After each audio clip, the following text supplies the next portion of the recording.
Nicolas Cage, and there's a lot of other people I'm not real familiar with in this movie. I got the sense from the trailer, I almost felt like this is a Sling Blade movie without the mental handicap. That was basic sense I got out of this. Somebody who's been in jail before and trying to not go back to jail, getting involved and befriending a kid who's in an abusive situation, and all the things that surround that.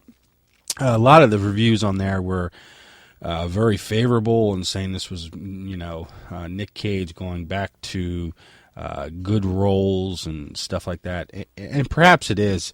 It just seems tired, just on the surface. I don't know, it's not that I'd say don't go see it, but I don't know, something just doesn't seem like it would be overly appealing to me. It seems like a tired script.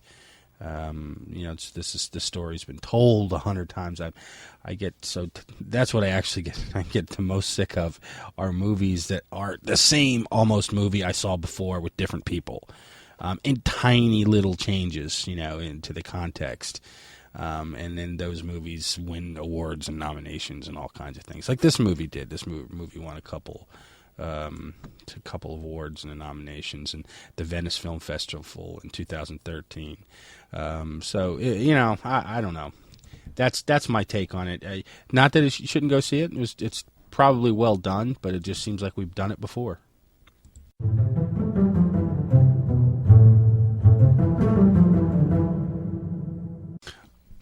I'd like to think I was going to end on a high note here, but it appears that I've just sort of petered out as we've gone along. The next movie that I'm going to talk to you about is The Machine, and it's about two artificial intelligence engineers coming together as they work to create the first ever self-aware artificial intelligence. A veteran AI engineer secretly hopes to develop technology to help his diseased daughter, even if it means funding comes from the powerful Ministry of Defense, Big Brother.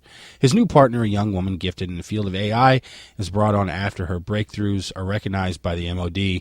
Things go wrong when the MOD takes over and advances the researchers' work to the next level, teaching the AI to kill and follow MOD instructions with its new, nearly indestructible body.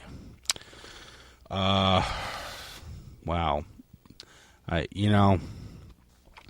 It's the same thing. It's like, we did iRobot. Let's do iRobot. Let's do artificial intelligence. Let's do big guys turn that into weapons. Let's say that same thing over and over again. We get it. I mean, you're going to do a little bit different, and it'll be touching, there'll be redemption. Oh, and probably the robot becomes aware and becomes a good guy at the end. I don't know. I'm just guessing. I looked at the trailer, and I thought that was a possibility, that kindness comes out somehow. Maybe not. I don't know. But no, I don't think that this is one that I would go, and I don't even know that I would try to rent this one. I think I'd wait for it to be streaming somewhere on Netflix or something before I'd watch this one.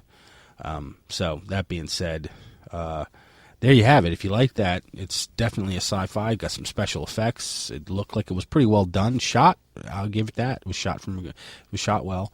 But outside of that, no, I don't think so.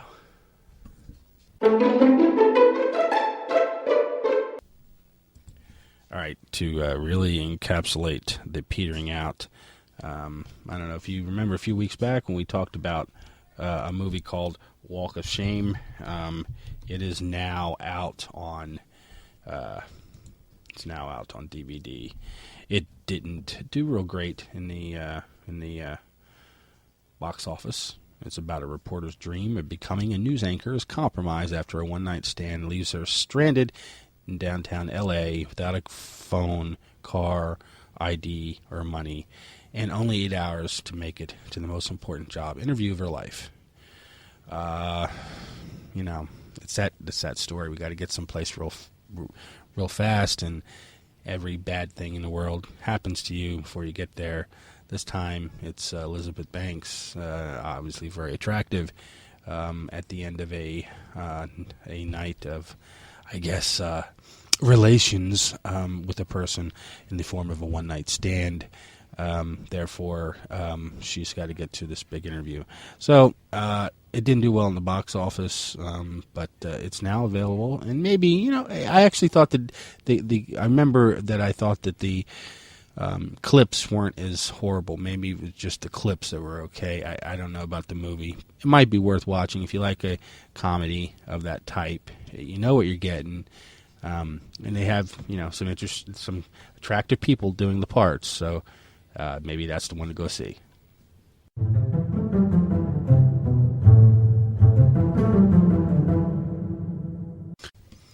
Okay, let's talk about the projections in the top three. It's been a few weeks since we did the weekly movie rundown. We're going to get into a system of having one every week, hopefully on Tuesdays of every week. So look for that on wherever you're getting it from, and there are many options. However, that being said, this last week, number one was 22 Jump Street. He came in at $57 million on 3,306 theaters, and that's $17,000 per theater. Next up was How to Train Your Dragon 2 with $49,451,000, and that was in 4,253 theaters. And third place was Maleficent, which I think was a fantastic movie. I think I'll have a little piece at the end of this on Maleficent. And that was at $18,504,000, down 46%, in 3,623 theaters. We only have two real big releases, and they're not tremendous releases. We have Think Like a Man 2, which is probably the bigger release coming up, and we also have Jersey Boys, which will have a much expected much smaller showing, getting out of the gate with a much smaller audience. That being said, who's going to come in first, who's going to come in second? I actually think 22 Jump Street will hold first place. It wasn't in as many theaters as some of the others, and I think it will be able to hold off a strong charge for number two, which will be Think Like a Man 2. Be somewhere in the 30s. I think 22 Jump Street can probably hold it off. Maybe I'm wrong. We'll see. And in third place will be, I'll give it to How to Train Your Dragon 2 as the dominant kid movie there out. And that's how I'm playing it for this next week. Let's see how it rolls.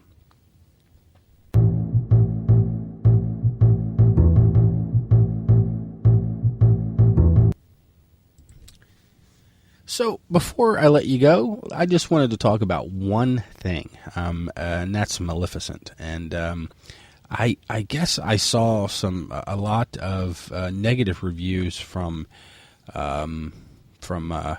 critics about the tone of this movie and how it changed and how it was inconsistent, and how one actual writer wrote, I didn't know what message it was trying to tell me. And that's when I think I just about jumped out of my skin, because I personally am sick of messages. I don't want to hear a message from my story. I'm okay with the story being a little gray and making you see life for what it is. I mean, Maleficent was somebody who was hurt badly in this story, and she became very dark. And she came through that to something different. Not quite as perfect as you might deem, but life is not perfect. And I think that clouded message really bothers, and I'll go so far as to say Americans, because I think a lot of times that's why I like some of the international films, is because they have clouded messages sometimes, and sometimes you're left wondering. Oftentimes when we take and remake movies that are originated in an international environment, we take those movies and we soften them and we change aspects of them that make them less appealing personally. So as far as I'm concerned, Maleficent did not have to have a storybook ending and an A plus B equals C. I liked its subversive nature. and I enjoyed it, and so did the audience. So critics be damned on that one.